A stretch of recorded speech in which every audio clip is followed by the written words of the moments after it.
Fala, nação, vamos para mais um pós-jogo, Flamengo e Grêmio no Maracanã. Vitória é importante, mas tudo isso depois da vinheta.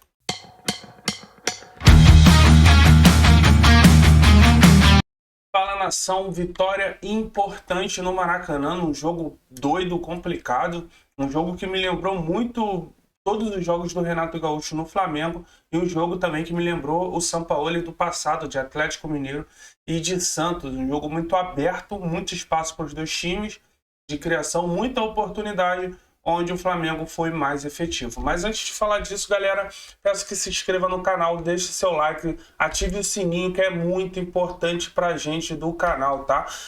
Aí embaixo também tá passando o Pix do canal, quem puder ajudar aí pra gente evoluir cada vez mais na nossa estrutura, é bem-vindo. Quem puder, quem tiver e puder ajudar, será de grande ajuda o apoio de vocês, tá?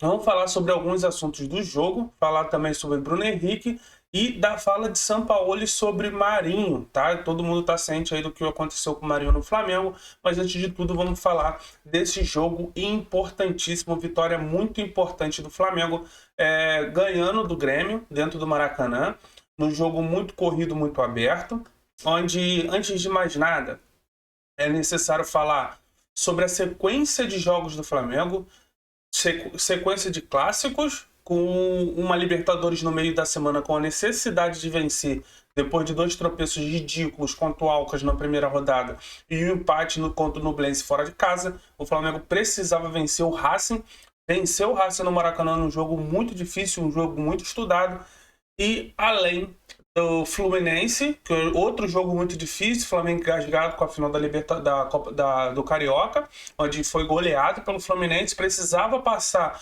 pelo Fluminense na Copa do Brasil para recuperar a autoestima, e assim o Sampaoli conseguiu recuperar a autoestima dos jogadores, vem recuperando alguns jogadores, tanto que, por um fato curioso, ontem os três jogadores que fizeram os gols, Cebolinha, Pedro e Bruno Henrique, necessitavam muito desses gols.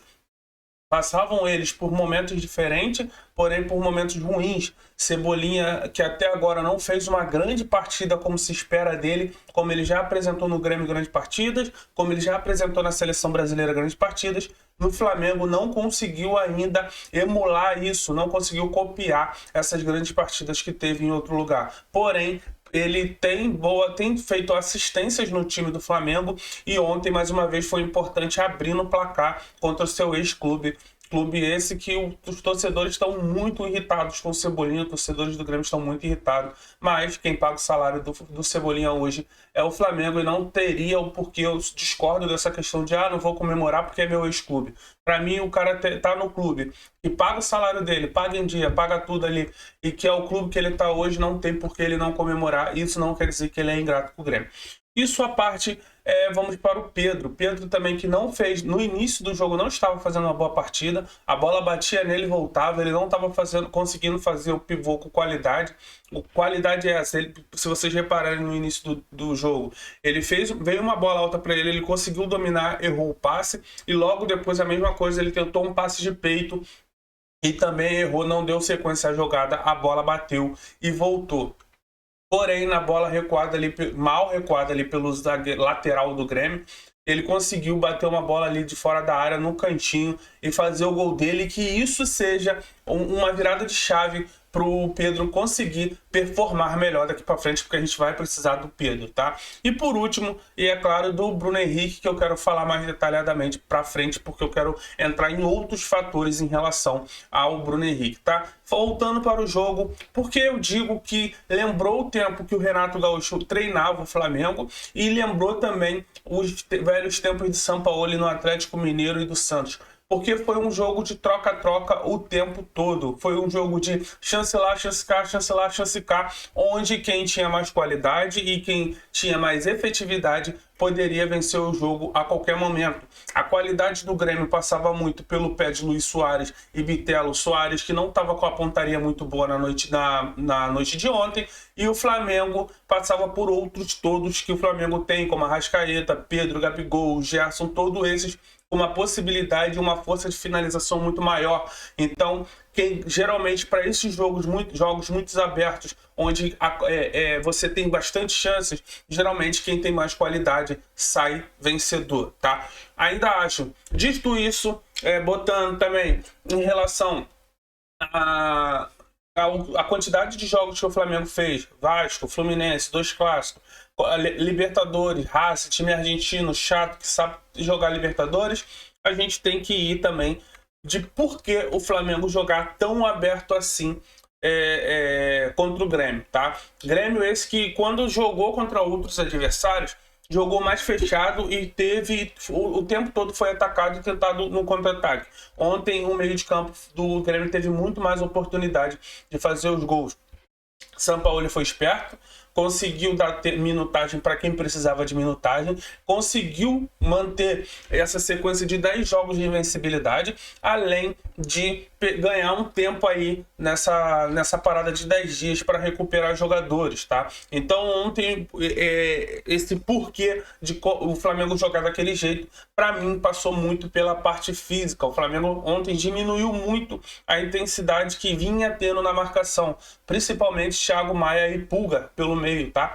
Eu achei que eles diminuíram muito essa intensidade que vinha ali na marcação.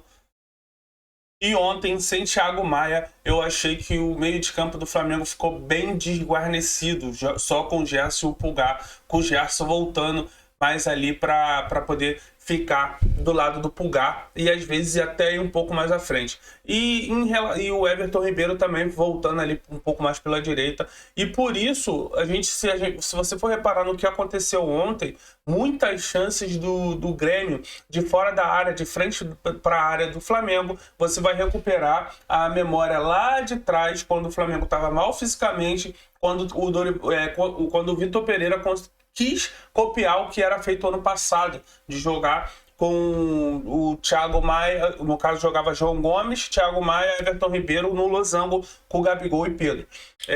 Como jogava só com 2 volantes, como o Flamengo tentou jogar ontem com um volante menos pegador, menos marcador como o Gerson, para poder sair, tendo Arrascaeta e Everton Ribeiro na criação, o Flamengo não foi feliz, deixou muito espaço na frente da área, concedendo muitas finalizações da frente da área para o time do Grêmio, tá? Mas eu boto muito, eu acho que é um jogo fora da curva, tá? Pela sequência de jogos que o Flamengo teve, 3 jogos em 7 dias, Copa do Brasil, decisão, Libertadores, um jogo muito importante, contra o Vasco para manter a autoestima e dar continuidade no bom trabalho do Sampaoli até aqui. Então, eu acho que ficou como um jogo atípico, como uma exceção à regra do que o Flamengo vinha apresentando. O Flamengo apresentava muito mais intensidade na marcação e menos qualidade na criação. Nos últimos jogos, o Flamengo tem criado bastante, melhorou muito na criação e isso, claro, todo mundo sabe,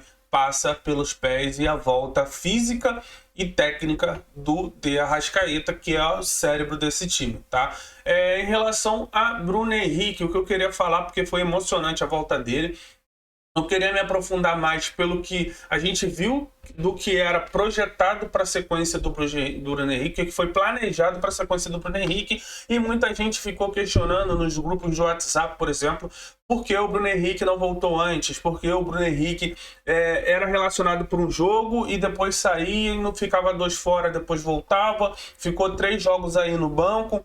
Gente, se vocês pararem para pensar e ver o jogo lá de trás, quando assim o primeiro jogo que o Bruno Henrique voltou, depois da lesão, se recuperou o primeiro jogo, tu vê que o Bruno Henrique não estava com a mesma mobilidade. Você viu o Bruno Henrique mais travado, com receio de correr e bater na bola.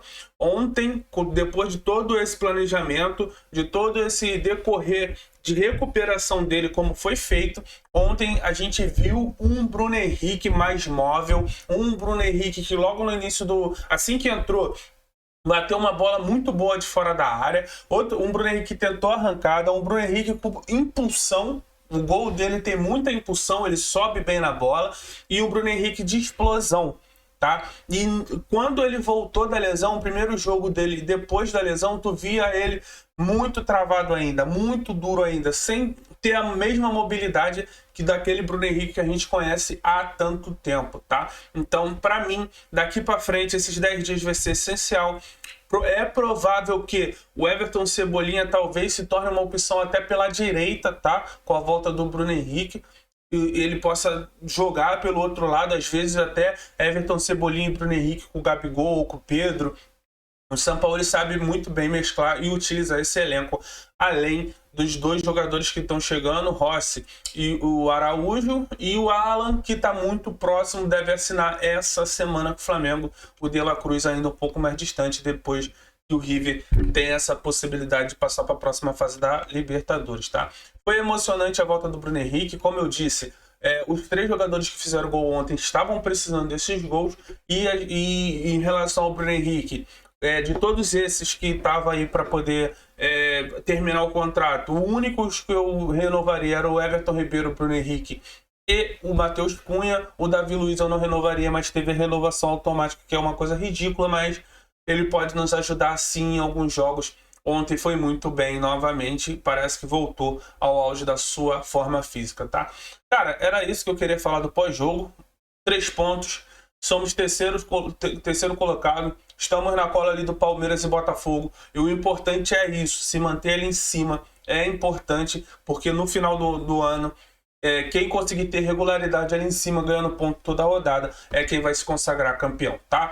Valeu, galera, deixe seu like, se inscreva no canal, é importantíssimo que se inscreva no canal e que deixe seu like para que nossos vídeos tenham mais alcance, tá? E quem puder ajudar o canal a crescer, a chave do Pix está aqui embaixo, quem puder ajudar vai ser muito bom, e a gente vai fazer lives aí mais para frente. Valeu, galera, um abraço, saudações rubro-negras.